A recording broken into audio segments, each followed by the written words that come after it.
It's been a rough week, so why not have a rant? Hi, I'm Beck, I love books, and today I'd like to talk to you about the 10 most problematic romance tropes. Now, I love romance books. Romance books, I think, are a genre that is chronically underrated.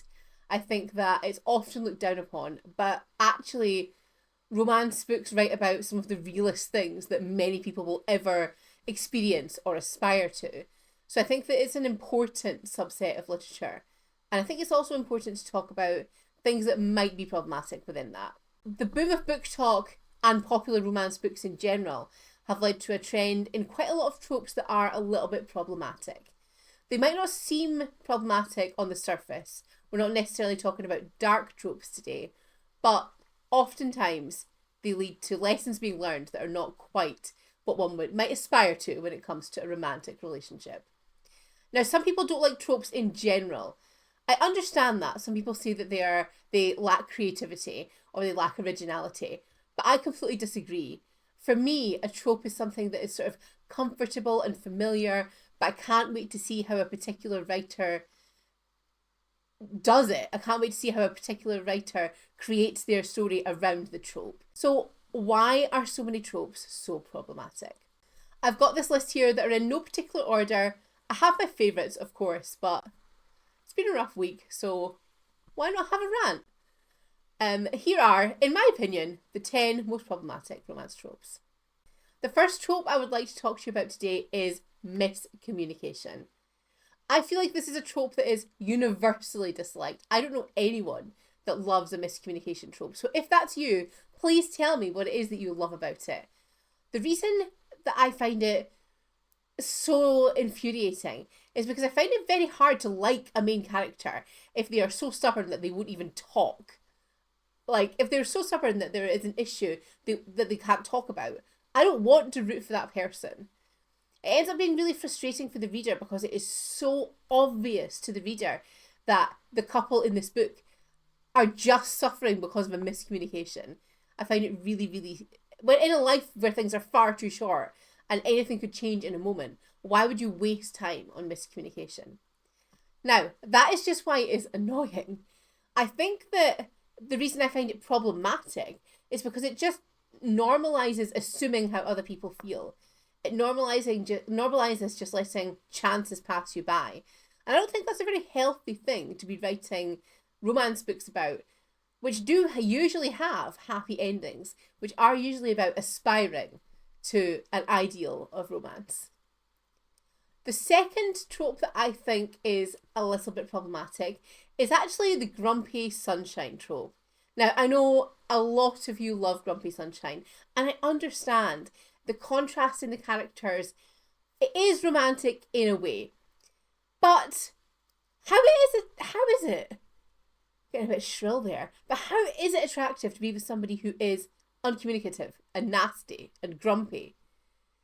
What is it that attracts you to somebody who does not give anything?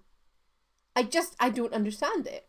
The sunshine person is always really forcibly quirky or interesting to contrast with this sort of grumpy character.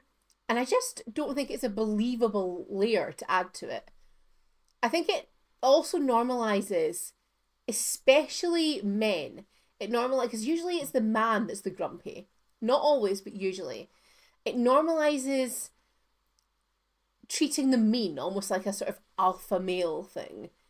Like, treat him mean and then this sunshine girl will just fawn all over you. I just don't think it's healthy. I don't think it's healthy to aspire to be in a relationship with somebody who is mean and grumpy all of the time. Just me though.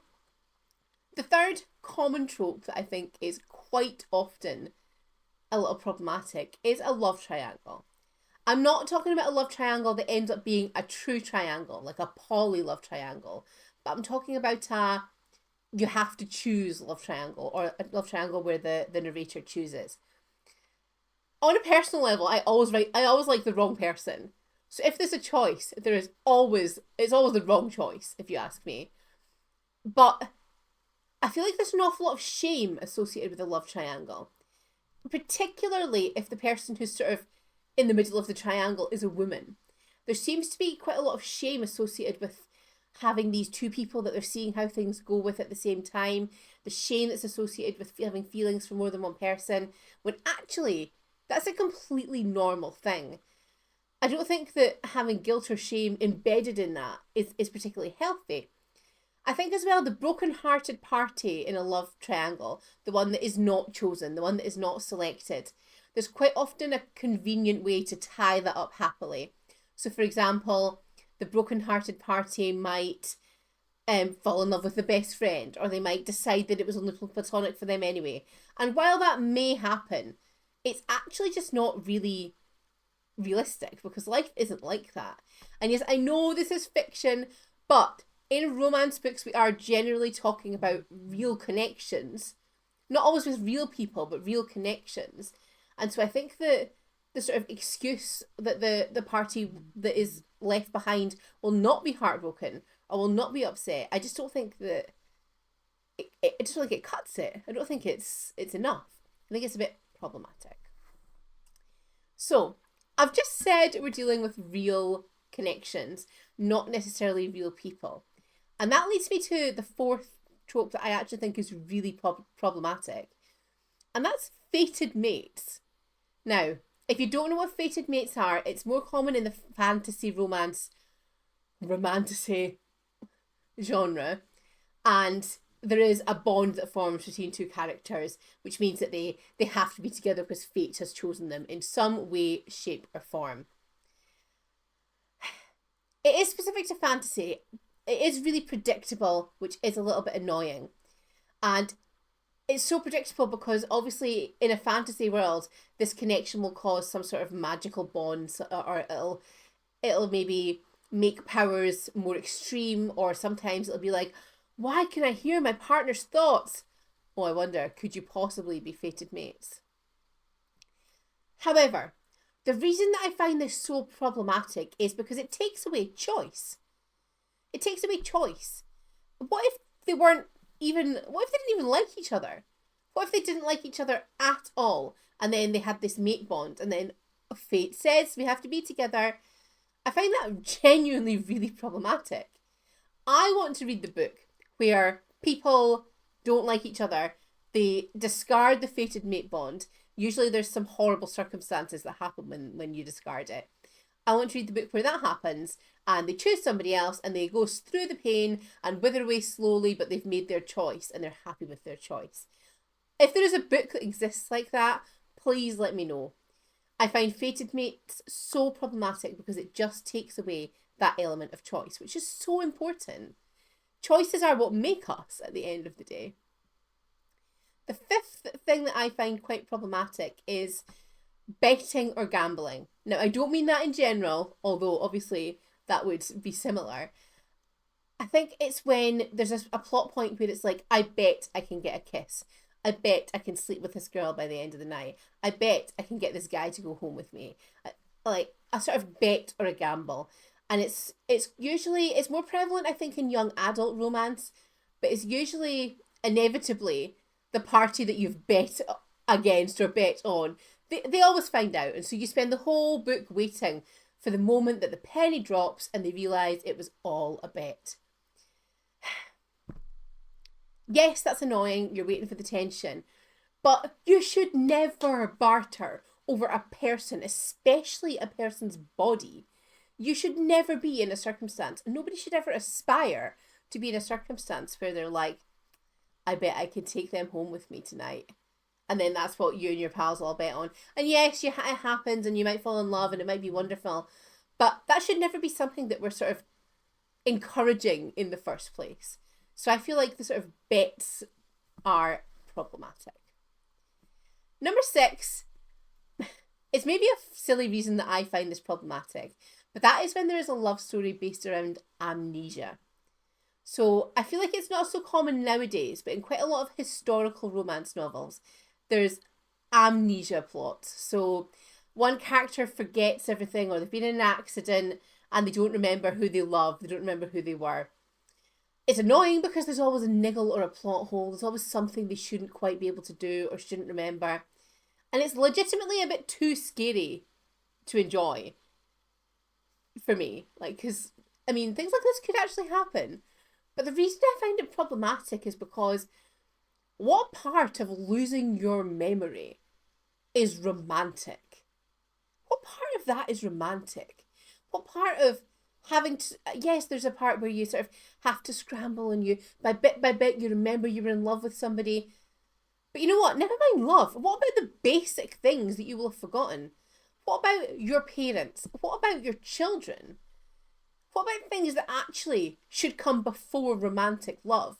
I just don't find the notion of that romantic at all. And the fact that we are making it romantic, I do find a little bit problematic. It's like glamorizing something that could absolutely and would absolutely destroy and change somebody's life. A lot of these are sort of emotional books, and I'm not saying that they don't have that emotional impact, but I'm also not saying that it's not problematic. If that makes sense. Number 7 is when there is a character who is the sort of allergic to commitment type. Now, this happens quite a lot in those billionaire romances. It's usually a billionaire playboy, say, and they are seen in the media, they're seen with dozens of different guys or girls all the time. They are seen to sleep around, essentially. They couldn't possibly commit to one person. And the thing is, you know, in the story, you're inevitably going to find out that the person actually isn't free with their loving. They're actually not. It's just all a facade, because that's always what happens. You never have a story where they're like, but I thought you took her, and her home last week. And they're like, yeah. Like, you're very rarely going to have a romance novel where that happens. And so what that does is it adds this element of shame, because it wouldn't be a good partner for the main character to be with if they were somebody who slept around, say. But why shouldn't they be? You shouldn't add a layer of shame to who somebody chooses to sleep with or not to sleep with. Why is it this illusion to try and keep people away from them because they're a commitment phobe? Like, why is that necessary? And then why, when it sort of turns out not to be true, does that make them a more desirable partner? I find that crazy. I think that there is so much shame over intimacy anyway with a number of people that you really don't need to be writing it into your romance novels at all, in my opinion. Anyway, not that I have written one. But I think that why is it not desirable for a partner to have a wealth of experience? Why is that a shameful thing?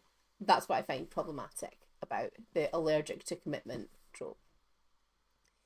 Okay, number 8, I think lots of people will probably agree with, and that is the other person's lover cheating trope. There are circumstances where I think it's not as bad. For example, if the original partner is a scumbag and you actually quite enjoy the narrator coming into themselves and finding themselves and being loved for who they should be, I feel like that story sometimes is redeemable and understandable. But I don't think I need to say more than, why would you want to read a fictional book about romance where this is prevalent? Even if you want to read a romance book that has multiple partners, it should be in a way that isn't cheating. It should be in a way that all parties are agreed upon, all parties are comfortable with. Life can be like that. So why can fiction not be like that? I just think cheating in a romance novel is an absolute no-go. And it sets the precedent that cheating is okay, which of course it is not. Number 9, it's probably a bit of a personal one, but I think it is really problematic when anything to do with pregnancy is involved in the romance. And I've got 2 different types of this to talk about. The first thing is, you know, when they have this secret baby, and then they get this sort of, the partner realizes there's been this secret pregnancy that's been concealed, and then they force themselves into the mother's life to try and make things work for the baby. What does the baby have to do with the romance, really? If you're going to have a romantic relationship, great.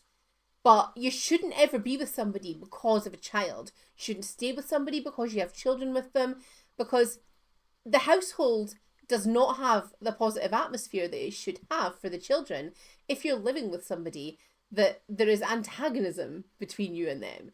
It just doesn't really make sense. Families should never be together just because of a baby, and so this issue is therefore created and exaggerated if that is the case in the plot. I also have a problem where a baby is announced or seen in the epilogue of a novel. So in an epilogue where the couple are all disgustingly happy, they may be pregnant, have children, etc. I understand that it ties things up nicely for the story and you can really see that it was a happy ending. But my problem with that is, and the reason I think it is problematic in general, is because it completely invalidates every other path. There are many women who choose not to have children. There are many men who choose not to have children. There are many people in general that choose not to have children. There are many people that cannot have children. And I think the fact that this epilogue with a baby is so common is really quite damaging and quite problematic. There are so many different ways, so many different paths that lives can take, and I would love for that to be reflected more in literature. Before I tell you what the 10th thing is that I find problematic, I just have a little bit of a couple of dishonourable mentions. Not necessarily problematic, but actually my least favourite trope is insta-love. Insta-love I don't think is problematic because you can fall in love quite quickly and that's fine. But with insta-love, story's over. I don't need to read the rest of this book. They've got together, put it to the side. That is genuinely how I feel about it. I feel like it's kind of pointless to write about insta-love because what then are you writing about? I also want to say anything to do with sort of illegally icky age gaps or teacher-student relationships or any sort of violations of power dynamics and things like that in relationships in romance stories. Absolutely not. Obviously problematic. Okay, so the last thing that I would like to talk about being problematic in romance novels is the absolute boom in the bully romance. And the only thing I have to say about that is being bullied wasn't attractive at school, and neither is it in fiction. What did you think of my list? Is there any obvious ones I've missed? Are there any tropes that you think are problematic that I haven't discussed? Let me know in the comments down below. If you've made it to the end of the video, please consider subscribing, and thank you so much for watching. I'll see you next time. Bye.